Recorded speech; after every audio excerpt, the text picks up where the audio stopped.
Hey guys, this here is Ben with TapRack Blog. I recently switched over my EDC gun to XS Big Dot sights. There are a lot of mixed feelings about XS Big Dot sights, and I just wanted to let you know my experience on them so far. As far as price goes, these sights are really not that bad.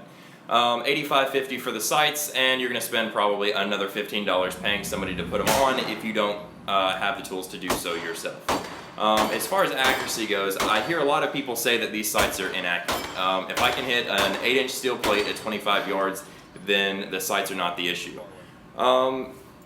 Let's talk about how much accuracy you need out of your pistol sights, because these are not target sights. If you have to be more accurate than shooting an 8-inch steel plate at 25 yards, you're in a rifle fight. So these sights are not the sights that you take to competitions. These are the sights that you fight with.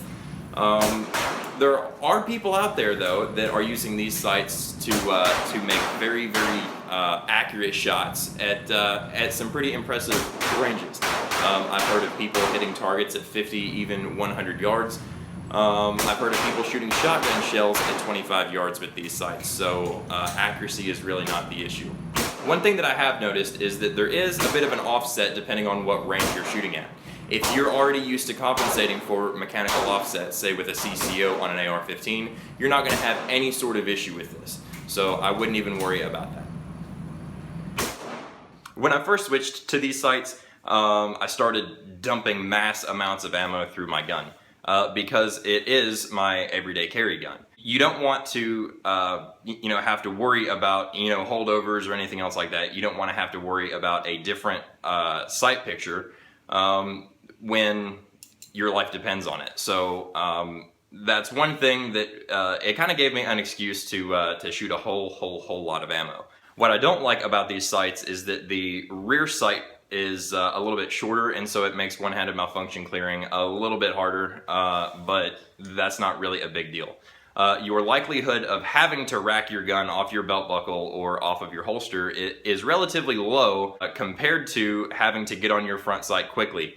So I would place a higher priority on having a really big front sight that is really easy to pick up in even in low light, rather than nerding out over the details of your rear sight and will it be easier to rack off your belt buckle or whatnot, because how likely are you to do that? Not very.